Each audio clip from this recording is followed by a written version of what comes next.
Hello mummies, ನಿಮ್ಮ ಮಕ್ಳೇನಾದ್ರೂ ಸ್ವೀಟ್ಗೆ addict ಆಗಿ cake ಬೇಕು ಅಂತ ಹಠ ಮಾಡ್ತಿದ್ರೆ ಈ ಒಂದು ರೆಸಿಪಿನ ಟ್ರೈ ಮಾಡಿ. 100% ಕೇಕ್ ಕೇಳೋದೇ ಬಿಟ್ಬಿಡ್ತಾರೆ. ಜೊತೆಗೆ ಮಕ್ಕಳ ವೇಟ್ ಗೇನ್ ಕೂಡ ತುಂಬಾ ಚೆನ್ನಾಗಾಗುತ್ತೆ. ಸೊ ಯಾವ ತರ ಮಾಡ್ಬೇಕು, ಇದ್ರ ಬೆನಿಫಿಟ್ಸ್ ತಿಳಿಸ್ತೀನಿ. ಅದಕ್ಕಿಂತ ಮುಂಚೆ ಎಲ್ಲ ಹೊಸದಾಗಿ ನೋಡ್ತಿದ್ರೆ ಬೇಗ ಹೋಗಿ ಫಾಲೋ ಮಾಡ್ಕೊಳ್ಳಿ. ಹಾಗೆ ಮಕ್ಳಿರೋಂಥವ್ರಿಗೆ ವಿಡಿಯೋನ ಶೇರ್ ಮಾಡಿ. ನನ್ನ ಅಕೌಂಟ್ ಅಲ್ಲಿ ಮಕ್ಳಿಗೆ ಬೇಕಾಗಿರೋ ಎಲ್ಲಾ ತರ ವಿಡಿಯೋಸ್ ಇದೆ, ಹೋಗಿ ಒಂದ್ಸಲ ಚೆಕ್ ಮಾಡಿ. ಮೊದಲಿಗೆ ಒಂದು ಸ್ವೀಟ್ ಪೊಟೆಟೋನ ತಗೊಂಡು ಸ್ಟೀಮ್ ಅಲ್ಲಿ ಆದ್ರೂ ಬೇಯಿಸ್ಕೊಳ್ಳಿ, ಇಲ್ಲ ನೀರ್ ಹಾಕಿ ಆದ್ರೂ ಬೇಯಿಸ್ಕೊಳ್ಳಿ.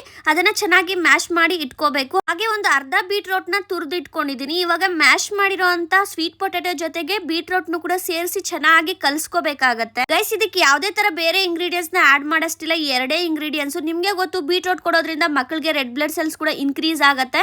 ಹಾಗೆ ಸ್ವೀಟ್ ಪೊಟೆಟೋ ಕೊಡೋದ್ರಿಂದ ಈಸಿಯಾಗಿ ಡೈಜೆಷನ್ ಆಗೋದ್ರ ಜೊತೆ ಮಕ್ಕಳ ವೇಟ್ ಗೇನ್ ಗೆ ತುಂಬಾ ಹೆಲ್ಪ್ ಮಾಡುತ್ತೆ. ನೋಡಿ, ಈ ತರ ಕಟ್ಲೆಟ್ಸ್ ತರ ಮಾಡಿ ರೌಂಡ್ ಶೇಪ್ ಅಲ್ಲಿ ಮಾಡಿ ಇಟ್ಕೋಬೇಕು. ಈಗ ಒಂದ್ ತವ ಇಟ್ಕೊಂಡು ಅದು ಸ್ವಲ್ಪ ಬಿಸಿ ಆದ್ಮೇಲೆ ತುಪ್ಪನ ಹಾಕ್ಬಿಟ್ಟು ನಾವು ಮಾಡಿರೋಂತ ಕಟ್ಲೆಟ್ಸ್ ನ ಅದ್ರ ಮೇಲೆ ಇಟ್ಟು ಚೆನ್ನಾಗಿ ಲೋ ಫ್ಲೇಮ್ ಅಲ್ಲಿ 5 to 6 minutes ವರೆಗೂ 2 ಸೈಡ್ ನಾವು ಚೆನ್ನಾಗಿ ಬೇಯಿಸ್ಕೋಬೇಕಾಗತ್ತೆ. ಸ್ವೀಟ್ ಪೊಟೆಟೋದಲ್ಲಿ ಸ್ವೀಟ್ ಇರೋದ್ರಿಂದ ಮತ್ತೆ ಬೀಟ್ರೋಟ್ ಅಲ್ಲಿ ಕೂಡ ಸ್ವೀಟ್ ಇರೋದ್ರಿಂದ ಮಕ್ಕಳಿಗೆ ಇದು ಕೇಕ್ ತರನೇ ಫೀಲ್ ಆಗುತ್ತೆ. ಇದನ್ನ ಮಾರ್ನಿಂಗ್ ಬ್ರೇಕ್ಫಾಸ್ಟ್ ಆಗಾದ್ರೂ ಕೊಡ್ಬೋದು, ಇಲ್ಲಾಂದ್ರೆ ಈವ್ನಿಂಗ್ ಸ್ನಾಕ್ಸ್ ಆದ್ರೂ ಕೊಡ್ಬೋದು. ಇದನ್ನ ಮಕ್ಕಳಿಗೆ 8 months ಇಂದ ನಾವು ಮಕ್ಕಳಿಗೆ ಕೊಡೋಕೆ ಸ್ಟಾರ್ಟ್ ಮಾಡಬಹುದು. ಫಿಂಗರ್ ಫುಡ್ ಆಗಿ ಬೆಸ್ಟ್ ಕಟ್ಲೆಟ್ ಅಂತಾನೆ ಹೇಳ್ಬೋದು. ನೆಕ್ಸ್ಟ್ 5 days ಕಟ್ಲೆಟ್ ಸೀರೀಸ್ ಇರುತ್ತೆ ಡಿಫ್ರೆಂಟ್ ಆಗಿ. ಸೊ ನನ್ನ ಪೇಜ್ ನ ಫಾಲೋ ಮಾಡ್ಕೊಳ್ಳೋದು ಮಾತ್ರ ಮರಿಬೇಡಿ. ಬಾಯ್.